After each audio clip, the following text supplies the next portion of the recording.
Fixed income securities are a complex investment.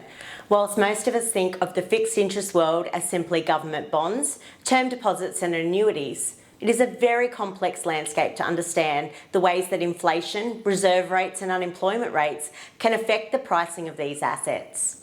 My name's Rachael Ooi from Your Wealth Consultants. Today I have the privilege of speaking with Rob Camilleri, one of the industry market leaders in fixed interest investments, who is the head of structured credit for Realm Investment House. Current fixed interest assets have been hit in this volatile market. Rob discusses that for the most part, bond rates increase prior to interest rates, and therefore it appears that the impact of rising interest rates and inflation largely have already been priced into the market. Let's get Rob's qualified opinion on the current fixed interest and bond market. So today, thank you, Rob, for coming and speaking with me today. It's fantastic to get your expertise and give my clients a bit of an insight on what's going on in your world. It's no secret that the industry is, and the fixed interest and bond markets have had a bit of a hard run over the last few weeks. Inflation around the world's running pretty high at levels we've not seen since sort of the 1970s. So in your opinion, how has the Australian global bond markets reacted to this? Yeah, it's a really good question, Rachel. And I suppose we've probably got to wind the clock back to, mid to late last year when, we saw the first signs of inflation coming through all the global economies. So the big debate was, is it transitory or is it here to stay? And you probably heard things like around supply chain impacts and whatnot. So, bond markets were sort of arm wrestling with this, new concept that, the inflation was only going to be here for a very short period. But now as we enter 2022 and, we're nearly halfway through the year, markets have accepted that, inflation's actually probably a little bit more sticky than what they initially thought. So if we think about, the US Federal Reserve in terms of their revised outlook, like they've made it very clear that they're raising rates now to tackle inflation. And I suppose when you look at history, and history is actually probably the best guide to understand, how central banks are reacting, is that, every time inflation in the US has gotten above 5%, we've followed by a recession. Yes. So, obviously the reaction is to raise interest rates, so that slows the economy. So when we look at inflation impacts, the responses are well known, and what we're seeing now is a global synchronized response to inflationary pressures, where almost all reserve banks globally are raising rates. New Zealand, Australia, and also in the UK. So we're definitely in a higher rate environment. Bonds have repriced to reflect the higher inflation outlook, and that's a natural response. And then that has flow on to different parts of the corporate debt market in terms of credit spreads, bank funding and whatnot.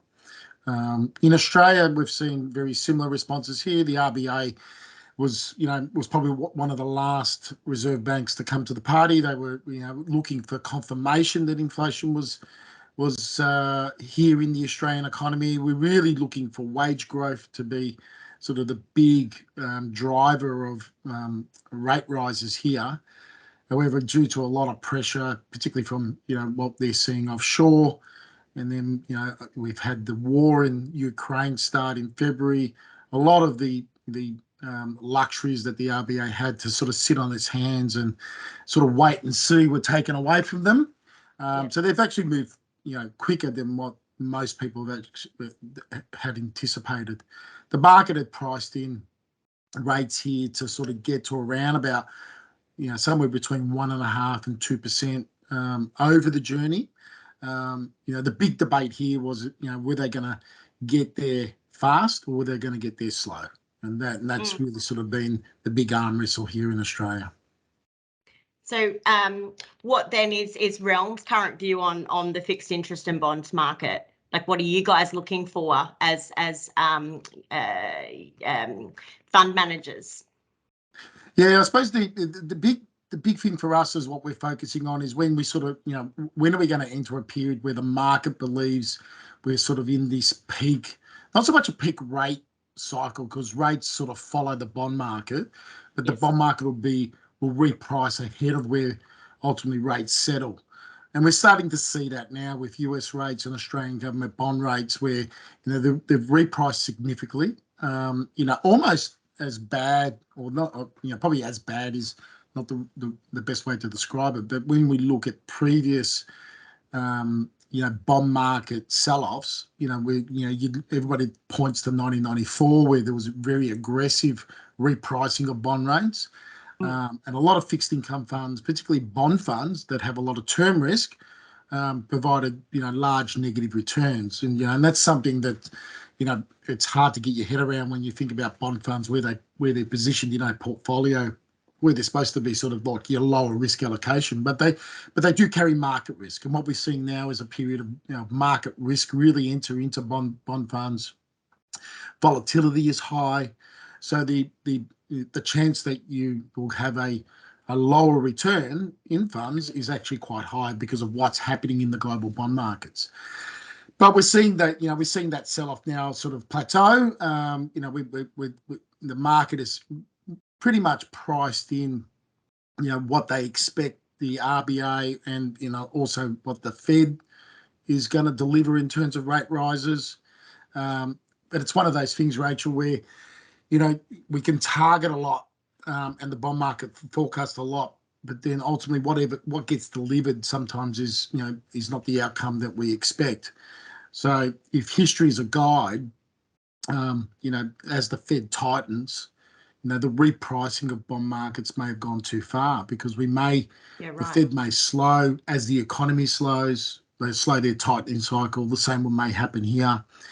So bonds at these levels could look reasonably cheap unless we get another wave or another cycle of aggressive inflation coming through the numbers. But, you'd almost have to wait and see, how that unfolds, particularly in the US, because the US economy is very different to Australia. In Australia, the big question between all the economists now is, are we seeing demand side inflation? So strong spending, is driving prices. There's definitely supply shortages in goods and services. The building industry is an example of that, where you can't buy certain wood, you can't buy certain materials. There's a lot of construction delays, so we're seeing demand pressure there. Or is it supply drive driven, where the price of food has gone up, so instead of buying your ribeye steak, you just buy mutton, so you substitute because you just can't afford the higher costing commodities. So that's sort of the arm wrestle that we're trying to figure out here in Australia. It's obviously supported by a very strong consumer. They've come out of COVID in a very, very robust position. There's a lot of savings that have been built up on their balance sheets, and that's very obvious in the banking sector. So you can draw those numbers out of the APRA banking stats, and then sitting on besides that is that there is a lot of money sitting in offset accounts. Correct. So when we think about the position of the consumer, they're in a really strong position going into this tightening cycle, and we're probably not going to see a normal macro cycle unfold because of that. But I suppose, the questions that, we're all trying to figure out is, what does the Ukraine war hold for Australia? Are we going to be a net beneficiary of that because we're seeing higher energy prices? Commodity prices are strong, resource prices are strong. So we could be a winner in this part of the cycle, and that's a positive for the Australian economy. And so speaking of the Australian economy, and you mentioned interest rates, and you mentioned lots of money sitting in offset accounts and the like, what do you anticipate in the next 12 months, given that interest rates are predicted to rise? So a lot of people are holding on to their money at the moment, unsure of what the future holds. What do you anticipate in Australia is going to happen, given that these interest rates will rise? How's that going to affect the fixed interest world and the bond market? Yeah, look, I think you hit the nail on the head there, that, uncertainty is actually probably, at the forefront of everybody's mindset at the moment. Not knowing what's going to happen actually is, it brings people back home. They slow their spending. They're a little bit reserved and, very, very cautious in how they go about their daily lives. So I suppose, rising interest rate environment, in this cycle, we could see cash rates, back at around about 1.5%, maybe somewhere near 2%. And given the change in tact with the RBA, by Christmas, you could have a cash rate of 1.25% to 1.5% quite easily. And that's just simply them delivering 25 basis points at every meeting, and that's not unrealistic, until they sort of see a sign that inflation's not going to run away, which there are signs of that. We haven't had the inflation reprice as aggressively as it has in the US. I suppose we haven't had really strong wage growth, which is another key factor. The RBA actually wants to see inflation above their band. Their band is 2 to 3% is what they target through the cycle. So, they've stated having a little bit of inflation is actually a good thing. And we would agree with that. So really the question is, does it plateau from here? Do we see a little bit of wage growth? And then, with those, with the rate rises that they ultimately deliver, the economy then, checks itself and, we come out of it reasonably okay. So things with rising rates, everybody focuses on housing because the mortgage market is going to be the one that shows the greatest sign of stress. And you typically get a housing recession as rates go higher.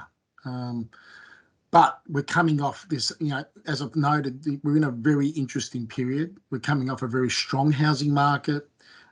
Yes, it's expected to cool as rates go up. Will borrowers default? Yes. That's just part and parcel of that part of the market. Are we going to see stress coming through? Well, look, everybody's expecting arrears to rise, but I don't think we're expecting arrears to display recessionary type of outcomes. And that's because of those factors with the household savings being very, very large and offset balances being very large as well. So there's a lot of buffers in the housing market. Unemployment's at record lows. So that's a huge positive. People are still in jobs. Unemployment is actually one of the bigger drivers of defaults. So having a strong employment market actually is a huge positive for the housing market. So that's going to be, that's less of a headwind in terms of a housing recession. We've also got the change of government in the last weekend. There's been a lot of uncertainty, I suppose, around that as well. So it will be interesting to watch how that plays out. But you're right, 100% that those that has been a headwind for years and years and years, and at the moment we've got that sort of a little bit of I suppose security in the background. Yeah, and affordability has always been a problem. But in Australia, some of our micro issues are, excuse me, we just don't build enough houses. And that's a fundamental problem. So some of the government's policy around building social housing and, helping with rents and, getting first home buyers into the market, tapping into your system. Look, they're all good policies to help, get people into a home. And, what the evidence shows is once you get into the home, like you actually make it work. New home buyers, first home buyers, like they'll make it generally if they can get that deposit and get into the home. The underwriting is strong in Australia, so we underwrite well here. So it's really just about getting their foot in the door per se, and they generally will make it through a cycle. Supply is not helping at the moment because what we're seeing is now as our borders open up, we've got new migrants coming in. They're all going to live somewhere. So they're in the housing market. You've got new home buyers in the housing market. We're not building enough houses. So, what the positive in all of that is that if we do see a little bit of housing stress, the sellers of housing stock are going to be, in that distressed panic mode because there's a ready group of buyers waiting there to step into the market. Definitely. And look, I've been looking through it, the last few weeks. I did speak to Brock from Realm as well a few weeks ago, and he was saying that you've had the worst sell-off in the bond space and the fixed interest space in 30 plus years. So look, Realm's really performed particularly well through this in comparison to your peers in the current market. So what have you done differently at Realm to what other people out there have seemingly done? Yeah, it's we get that question a lot, and I suppose you've got to really understand where we invest in our style of investing. So we're not what we call a blinker investor. So we just don't live in one part of the bond market. So our breadth of choice is actually quite large. So we can obviously invest in government bonds, bank debt, unsecured, tier 1, tier 2 debt. We can invest in bank securitized assets, all the way up and down the ratings curve, onshore, offshore, corporate debt, all and sundry. So, and securitized debt, which is the mortgage market. So when we think about our choice, we've probably got 20 plus different markets that we can actually look to find the best relative risk adjusted returns. And I suppose in that part of that process, when we assessed that the bond market in any one of those markets, all of those markets are expensive, we're quite happy to take reinvestment risk. So that's just generally just holding more cash. So yeah, right. What you see typically when in those periods where markets get really expensive, and we've come out of a period like that, is that our return profile falls a little bit, but then we have really strong returns post that, because what we're seeing now is as markets are selling off and repricing, we've actually got a lot of reserves to redeploy into really cheap opportunity. Right? And typically our best returns come after a period like this. Which is a great thing. So that leads into sort of my final question. Does that mean in your eyes it's a good time to be investing in fixed interest and in that space? Yeah, it's a really interesting question, because the best times to invest is when you see market volatility and you take an informed view. And I suppose if you're targeting an inflation plus type of return, the markets are starting to deliver that now. Right, so you can look at where bond markets are repriced, where credit markets are repriced. And I suppose if you believe bond yields have peaked, then it's a good time to take term risk. But the safe bet, I think, is to look at floating rate funds or funds that have got short dated assets in them, and you're gonna win in terms of getting the higher yield that the markets are presenting at the moment. And if we do see another round of inflation and markets reprice again, that floating aspect of those bond assets actually don't lose a lot of money, because they'll reset higher as the market sells off. And if you go into those traditional bond funds that have got term risk, then obviously the risk that having a negative return is heightened, because as markets sell off, they'll reprice, and then there's a risk of loss as they reprice higher. So floating rate funds, short dated assets are probably your safe bet, and that's probably where you're going to maximise your returns over the next few years. Perfect. Oh, thank you, Rob, so much for giving us some time today and a bit of insight. It's a complex world, and as you can appreciate, for the average investor who does step into the market, it is hard to understand. So it's great to get insight from professionals such as yourself, who understand the market better than anyone probably ever will, and that gives us a bit of insight into what to look for at the moment and how to understand and interpret some of the things that are happening in the world.